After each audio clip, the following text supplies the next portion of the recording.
ಕಲ್ಪತರು ನಾಡು ತುಮಕೂರಿನಲ್ಲಿ ಹೆಚ್ಚುತ್ತಿದೆ ಮಣ್ಣು ಮಾಫಿಯಾ.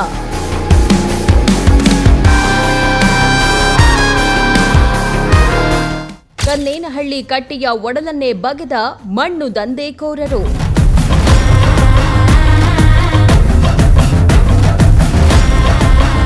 ರಾತ್ರೋರಾತ್ರಿ ಜೆಸಿಬಿ ಟ್ರ್ಯಾಕ್ಟರ್ಗಳಲ್ಲಿ ಮಣ್ಣು ಸಾಗಾಟ.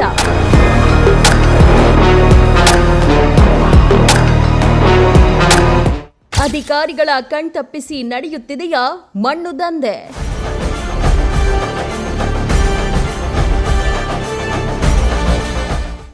ಕಲ್ಪತರು ನಾಡು ತುಮಕೂರಿನಲ್ಲಿ ಮಣ್ಣು ಮಾಫಿಯಾ ಹಾವಳಿ ಹೆಚ್ಚಾಗಿದೆ ಎಂಬ ಆರೋಪ ಕೇಳಿಬಂದಿದೆ.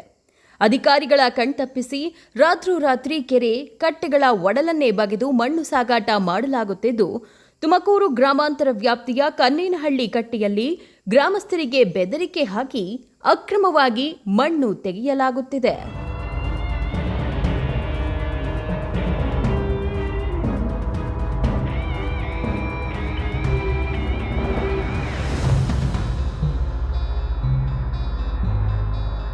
ಎಸ್, ಇದು ತುಮಕೂರು ಗ್ರಾಮಾಂತರ ವ್ಯಾಪ್ತಿಗೆ ಬರುವ ಕನ್ನೇನಹಳ್ಳಿ ಕಟ್ಟೆ. ಹನುಮಂತಪುರ ಹಾಗೂ ಕನ್ನೇನಹಳ್ಳಿ ಗ್ರಾಮಗಳ ವ್ಯಾಪ್ತಿಯಲ್ಲಿರುವ ಈ ಕೆರೆಯ ಒಡಲನ್ನೇ ಮಣ್ಣು ದಂಧೆಕೋರರು ಬಗೆದು ಹಾಕುತ್ತಿದ್ದಾರೆ ನೋಡಿ. ಸುಮಾರು 10 ರಿಂದ 20 ಅಡಿ ಆಳ ಮಣ್ಣನ್ನು ತೆಗೆದಿದ್ದಾರೆ. ರಾತ್ರೋರಾತ್ರಿ 10 ಜೆಸಿಬಿಗಳನ್ನು ಬಳಸಿ ನೂರಾರು ಟ್ರ್ಯಾಕ್ಟರ್ಗಳಲ್ಲಿ ಮಣ್ಣು ಸಾಗಾಟ ಮಾಡಲಾಗುತ್ತಿದೆ ಎಂದು ಗ್ರಾಮಸ್ಥರು ಆರೋಪಿಸಿದ್ದಾರೆ. ಕೆರೆ ನೀರು ಸಂಗ್ರಹವಾಗಬೇಕಾದ ಜಾಗದಲ್ಲೆಲ್ಲ ಕಮರ್ಷಿಯಲ್ ಉದ್ದೇಶಕ್ಕಾಗಿ ಮಣ್ಣು ತೆಗೆಯಲಾಗ್ತಿದೆ ಎಂಬ ಆರೋಪವೂ ಕೇಳಿಬಂದಿದೆ. ಕೆರೆ ಒಡಲಷ್ಟೇ ಅಲ್ಲ, ಸುತ್ತಮುತ್ತಲಿನ ಕೆರೆ ಏರಿಯಾನೂ ಬಿಡದೆ ಮಣ್ಣು ತೆಗೆಯಲಾಗುತ್ತಿದೆ ಎಂದು ಗ್ರಾಮಸ್ಥರು ದೂರಿದ್ದಾರೆ. ಅತಿಯಾಗಿ ಮಣ್ಣು ಅಗೆದಿರುವ ಪರಿಣಾಮ ಈಗಾಗಲೇ ಕನ್ನೇನಹಳ್ಳಿ ಕಟ್ಟೆ ಅಪಾಯದ ಸ್ಥಿತಿಗೆ ತಲುಪಿದೆ ಎಂಬುದು ಸ್ಥಳೀಯರ ಆತಂಕ. ಮಳೆಗಾಲದಲ್ಲಿ ಕೆರೆ ತುಂಬಿದ್ರೆ ದಡ ಯಾವುದು, ಆಳ ಎಷ್ಟು ಎಂಬುದೇ ತಿಳಿಯದ ಸ್ಥಿತಿ ನಿರ್ಮಾಣವಾಗಬಹುದು. ಇದರಿಂದ ಗ್ರಾಮಸ್ಥರಿಗೆ ಅಪಾಯ ಎದುರಾಗುವ ಸಾಧ್ಯತೆ ಇದೆ ಎಂದು ಸ್ಥಳೀಯರು ಆತಂಕ ವ್ಯಕ್ತಪಡಿಸಿದ್ದಾರೆ. ಇಲ್ಲಿ ಸುಮಾರು 30 ರಿಂದ 40 ಅಡಿ ಆಳ ತೆಗಿತಾ ಇದ್ದಾರೆ. ಸುಮಾರು 1 ತಿಂಗಳು ಮೇಲಿಂದನೂ ತೆಗಿತಾ ಇದ್ದಾರೆ. ಒಂದು 4-5 ಜೆಸಿಬಿ ಬರ್ತವೆ, ಒಂದು 5-6 ಟ್ರ್ಯಾಕ್ಟ್ರ್ ಮೇಲೆ ಅದಕ್ಕಿಂತ ಹೆಚ್ಚಾಗಿ ಬರ್ತವೆ. ರಾತ್ರಿ 2 ಗಂಟೆವರೆಗೂ ತೆಗಿತಾರೆ. ಕೇಳಕ್ಕೆ ಬಂದರೆ ಧಮಕಿ ಹಾಕ್ತಾರೆ. ಆಮೇಲೆ ನಮ್ಮ ಕಡೆ ಜನ ಇದ್ದಾರೆ ಅಂತ ಹೇಳ್ತಾರೆ. PDO ಕೂಡ ನಾನು ಫೋನ್ ಮಾಡಿ ಕೇಳಿದ್ದಕ್ಕೆ ನಾವೇ ಪರ್ಮಿಷನ್ ಕೊಟ್ಟಿದ್ದೀವಿ ಅಂತ ಹೇಳ್ತಾರೆ. ಆಮೇಲೆ ಹೋಗಿ ತಹಸೀಲ್ದಾರ್ ಕೂಡ ಅರ್ಜಿ ಕೊಟ್ಟಿದ್ದಾರೆ, PDO ಕೊಟ್ಟಿದ್ದೀವಿ, ಯಾವುದೇ ರೀತಿ ಕ್ರಮ ತಗೊಳ್ತಾ ಇಲ್ಲ. ಇಲ್ಲಿ ಎಲೆಕ್ಟ್ರಿಕ್ ಕಂಬ ಬಂದಿದೆ ನಮಗೆ, ಅದು ಕೂಡ ಎಲ್ಲ ವಾಲ್ಕೊಂಡಿದ್ದಾವೆ. ಮೊನ್ನೆ ವೈರ್ ಕೂಡ ಬಿದ್ದೋಗಿತ್ತು. ಅದರಿಂದ ಈ ಥರ ಇದಾಗ್ತಾ ಇದೆ. ಮತ್ತು ಇಲ್ಲಿ ಓಡಾಡೋಕ್ಕೆ ಏರಿ ಮಾಡ್ಕೊಂಡಿದ್ದೀವಿ ನಾವಿಲ್ಲಿ, ನಾವೇ ಸ್ವಂತ ದುಡ್ಡು ಖರ್ಚು ಮಾಡ್ಕೊಂಡಿರೋಂಥದ್ದು. ಅದು ಕೂಡ ಎಲ್ಲ ಕುಸಿತ ಬರ್ತಾ ಇದೆ. ಎಷ್ಟೇ ಅವ್ರಿಗೆ ನಾವು ಮನವರಿಕೆ ಮಾಡಿದ್ರು ಕೂಡ ಅವರು ಇದು ಲೆಕ್ಕಕ್ಕೆ ತಗೊಳ್ತಾ ಇಲ್ಲ. ಆಮೇಲೆ ಇಲ್ಲಿಂದ ಸುಮಾರು ಕಮರ್ಷಿಯಲಾಗಿ ಮಾರ್ಕೊಳ್ತಾ ಇದ್ದಾರೆ ಮಣ್ಣುಗಳನ್ನೆಲ್ಲ. 3,000-3,500 ಲೋಡಂಗೆ ಕಮರ್ಷಿಯಲಾಗಿ ಮಾರ್ಕೊಳ್ತಾ ಇದ್ದಾರೆ. ಏನು ಕಮರ್ಷಿಯಲ್ ಏನೇನು ಮಾಡ್ಕೊಳ್ತಾರೆ ಅಂದರೆ ಅವರು ಬೇರೆ ತೋಟಕ್ಕೆ ಉಪಯೋಗಿಸ್ಕೊಳ್ಳೋದಕ್ಕೆ, ಆಮೇಲೆ ರಸ್ತೆ ಮಾಡೋದಕ್ಕೆ, ಈ ರೀತಿ ಮಾಡೋದಕ್ಕೆಲ್ಲನ ಉಪಯೋಗಿಸ್ಕೊಳ್ತಾ ಇದ್ದಾರೆ. ಅಂದರೆ ಕದ್ದು ಈ ತೋಟಗಳಿಗೆ ಕಮರ್ಷಿಯಲ್ ಸಂಜೆ ಬೆಳಗ್ಗೆ ಹೊತ್ತು ಮಧ್ಯ ತೋಡ್ತಾ ಇರ್ತಾರೆ. ಸಂಜೆ 5-6 ಗಂಟೆಗೆ ಬಂದು ಈ ದಡಕ್ಕೆ ಬಂದು ಇದು ಹೊಲದ ಕಡೆ ಬಂದು ಎಲ್ಲ ಕೆಂಪು ಮಣ್ಣು ಸಿಗುತ್ತಲ್ಲ ಅದನ್ನು ತೆಗೆಯೋದಕ್ಕೆ ನೋಡ್ತಾ ಇದ್ದಾರೆ. ಹಲವಾರು ಸರಿ ನಾವು ಹಲವಾರು ಸರಿ ನಾವು ಅವ್ರಿಗೆ ಎಷ್ಟೇ ಹೇಳಿದ್ರು ಕೂಡ ಅವರು ನಮ್ಮ ಮಾತು ಕೇಳ್ತಾ ಇಲ್ಲ.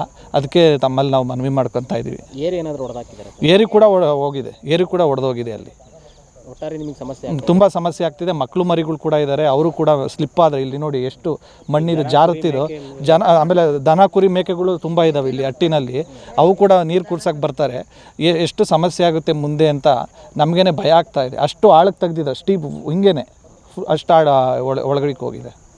ಮಣ್ಣು ಮಾಫಿಯಾ ಕುರಿತು ಅಧಿಕಾರಿಗಳಿಗೆ ಮಾಹಿತಿ ನೀಡಿದ್ರೂ ಅಧಿಕಾರಿಗಳು ನಿರ್ಲಕ್ಷ್ಯ ವಹಿಸುತ್ತಿದ್ದಾರೆ ಎಂದು ಗ್ರಾಮಸ್ಥರು ಆರೋಪಿಸಿದ್ದಾರೆ. ಇನ್ನು ಮಣ್ಣು ಸಾಗಾಟ ಪ್ರಶ್ನಿಸಿದರೆ ಗ್ರಾಮಸ್ಥರನ್ನೇ ಹೆದರಿಸಲಾಗುತ್ತಿದೆ ಎಂಬ ಆರೋಪವೂ ಕೇಳಿಬಂದಿದೆ. ಅಧಿಕಾರಿಗಳ ಕಣ್ಣಿಗೆ ಮಣ್ಣೆರಚಿ ರಾತ್ರೋರಾತ್ರಿ ನಡೆಯುತ್ತಿರುವ ಮಣ್ಣು ಸಾಗಾಟಕ್ಕೆ ಕಡಿವಾಣ ಹಾಕುವವರು ಯಾರು ಎಂಬ ಪ್ರಶ್ನೆ ಇದೀಗ ಎದುರಾಗಿದೆ. ಅವರು ಒಂದು 10 ರಿಂದ 15 ದಿನ ಜೆಸಿಬಿಗಳು ಕರೆಸ್ಬಿಟ್ಟು ಹೆಚ್ಚು ಕಮ್ಮಿ ಒಂದು 25 ರಿಂದ 30 ಟ್ರ್ಯಾಕ್ಟರ್ ಇರ್ತವೆ, ಬಂದು ಮಣ್ಣು ತುಂಬ್ತಾ ಇರ್ತಾರೆ. ನೈಟು 12 ರಿಂದ 1 ಗಂಟೆ 2 ಗಂಟೆವರೆಗೂ ತುಂಬ್ತಿರ್ತಾರೆ. ಆಮೇಲೆ ರೋಡೆಲ್ಲ ಕಸ್ತಿದೆ, ಎಲೆಕ್ಟ್ರಿಕಲ್ ಪೋಲ್ ಇದೆ. ಮೊನ್ನೆ ನೈಟು 12 ಗಂಟೆ ಇದರಲ್ಲಿ ವೈರ್ ಕಟ್ ಮಾಡಿಕೊಂಡು ವೈರ್ನ ಹಿಂಗಾಗಿದೆ ಅಂತ ಯಾರಿಗೂ ಎಕ್ಸ್ಪ್ಲೇನ್ ಮಾಡಿಲ್ಲ. ಆ ವೈರು ವಿದ್ಯುತ್ ವೈರು ಹಂಗೆ ಕೆಳಗಡೆ ಬಿದ್ದೆ. ಬೆಳಗ್ಗೆ ಬಂದು ಅದು ಮುಟ್ಟಿದಾಗ ಶಾಕ್ ಹೊಡೆದಿರ್ತದೆ. ಆಮೇಲೆ ಬೆಸ್ಕಾಂನವ್ರಿಗೆ ಹೇಳಿ ನಾವು ಅದನ್ನ ಕಟ್ಸಿರ್ತೀವಿ. ಯಾಕೆಂತ ಕೇಳೋಕೋದ್ರೆ ನಾವು ಪರ್ಮಿಷನ್ ತಂದಿದ್ದೀವಿ ತುಂಬಿದ್ದೀವಿ ಅಂತೇಳಿ ನಮಗೆ ಇದನ್ನು ಆವಾಜ್ ಹಾಕ್ತಾರೆ, ಒಂಥರ ಧಮಕಿ ಹಾಕ್ತಾರೆ. ಆ ಪಿ ಡಿ ಓಗೆ ಹೇಳಿದ್ರೆ ನಮಗೆ ಬರಲ್ಲ ಸರ್ ಇದು ಅಂತಾರೆ. ತಹಸೀಲ್ದಾರ್ಗೆ ಅರ್ಜಿ ಕೊಡೋಕೆ ಹೋದರೆ ಅವರು ನಮಗೆ ಬರಲ್ಲಪ್ಪ, ಇವ್ರ ಹತ್ರ ಹೋಗಿ ರಿಪೋರ್ಟ್ ಮಾಡಿಸ್ಕೊಂಬಂದು ಆಮೇಲೆ ಹೇಳು ನನಗೆ ಅಂತ ಹೇಳಿ ನಮ್ಗೆ ಈ ಥರ ಇದು ಮಾಡ್ತಾ ಇದ್ದಾರೆ. ನೋಡಿ ನೀವೇ ನೋಡಿ, 30 ರಿಂದ 40 ಅಡಿ ಆಳ ಇದೆ ಇದು. ದನ ನಿಮ್ಮ ಒತ್ತಾಯ ಸರ್ ಈಗ? ನಾವೇನು ಹೇಳೋದು, ಅಕ್ರಮವಾಗಿ ಮಣ್ಣು ತೆಗಿಯೋದು ನಿಲ್ಲಿಸ್ಬೇಕು. ನಮಗೆ ನಮ್ಮ ಜಮೀನಿಗೆ ತಡೆಗೋಡೆ ಇಲ್ಲ. ಮೇಲಿಂದ ನೀರು ಬಂದಿದ್ದೆಲ್ಲ ಬಂದು ಕಸೆ ಬಿದ್ದು ಜಮೀನೆಲ್ಲ ಕೊರೀತದೆ. ನಮಗೊಂದು ಏರಿ ಮಾಡಿಕೊಡ್ಬೇಕು, ಓಡಾಡೋಕೆ ಒಂದು ರಸ್ತೆ ಮಾಡಿಕೊಡಿ, ಆಮೇಲೆ ನೀವು ಎಷ್ಟನ್ನ ತುಂಬ್ಕೊಳ್ಳಿ, ನಮಗೇನು ಅಬ್ಜೆಕ್ಷನ್.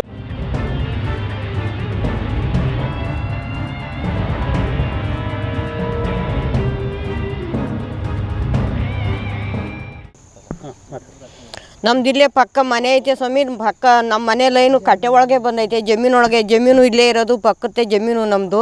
ಆ ಕಂಬ ಉಳ್ಕೊಂಡ್ರೆ ಮೊನ್ನೆ ವೈರ್ ಕಟ್ಟಾಗ್ಯಾರೆ, ರಾತ್ರಿ 2 ಗಂಟೆನಾಗ ಮಣ್ಣು ಹೊಡಿತಾವ್ರೆ, ಕರೆಂಟ್ ಇಲ್ಲ ಮನೆಗೆ, ಮಕ್ಕಳು ಮರಿ ಹಿಡಿದು ಮಳೆ ಬಿಟ್ಟಿಲ್ಲ. ನಮಗೆ ತುಂಬ ತೊಂದರೆ ಆಗ್ತೈತೆ. ಇದೇನಾದರೂ ಮಾಡಿ ಸರ್ಕಾರ ನಮಗೆ ಇದನ್ನ ಕೊಡಬೇಕು, ರಕ್ಷಣೆ ಕೊಡಬೇಕು. ಮಣ್ಣು ಹೊಡೆಯೋದು ನಿಲ್ಲಿಸಬೇಕು, ಮಣ್ಣು ಹೊಡೆಯೋದು ನಿಲ್ಲಿಸ್ಬೇಕು ಸ್ವಾಮಿ ನಮಗೆ. ಕನ್ನೇನಹಳ್ಳಿ ಕಟ್ಟೆಯನ್ನೇ ಬಗೆದು ಹಾಕುತ್ತಿರುವ ಈ ಮಣ್ಣು ದಂಧೆಗೆ ಕಡಿವಾಣ ಹಾಕಿ ಕೆರೆಯ ಸಂರಕ್ಷಣೆಗೆ ಜಿಲ್ಲಾಡಳಿತ ಕೂಡಲೇ ಕ್ರಮ ಕೈಗೊಳ್ಳಬೇಕು ಎಂದು ಗ್ರಾಮಸ್ಥರು ಆಗ್ರಹಿಸಿದ್ದಾರೆ. ಇಲ್ಲವಾದಲ್ಲಿ ಮುಂದೊಂದು ದಿನ ಕನ್ನೇನಹಳ್ಳಿ ಕಟ್ಟೆ ಸಂಪೂರ್ಣವಾಗಿ ವಿನಾಶವಾಗಲಿದೆ. ಒಟ್ನಲ್ಲಿ ಕಲ್ಪತರುನಾಡು ತುಮಕೂರಿನಲ್ಲಿ ಮಣ್ಣು ಮಾಫಿಯಾ ಹೆಸರಿನಲ್ಲಿ ಕೆರೆಗಳ ಒಡಲನ್ನೇ ಬಗೆದು ಹಾಕಲಾಗುತ್ತಿದೆ ಎಂಬ ಆರೋಪ ಕೇಳಿಬಂದಿದೆ. ಅಧಿಕಾರಿಗಳು ಎನ್ನಾದರೂ ಎಚ್ಚೆತ್ತುಕೊಂಡು ಕನ್ನೇನಹಳ್ಳಿ ಕಟ್ಟೆಯನ್ನ ರಕ್ಷಿಸ್ತಾರಾ ಅಥವಾ ಮಣ್ಣು ದಂಧೆ ಇದೇ ರೀತಿ ಮುಂದುವರಿಯುತ್ತಾ ಎಂಬುದನ್ನು ಕಾದು ನೋಡಬೇಕಿದೆ. ವಿಡಿಯೋ ಜರ್ನಲಿಸ್ಟ್ ನಾಗರಾಜು ಜೊತೆ ಗಿರೀಶ್, ಪ್ರಗತಿ ಟಿವಿ, ತುಮಕೂರು.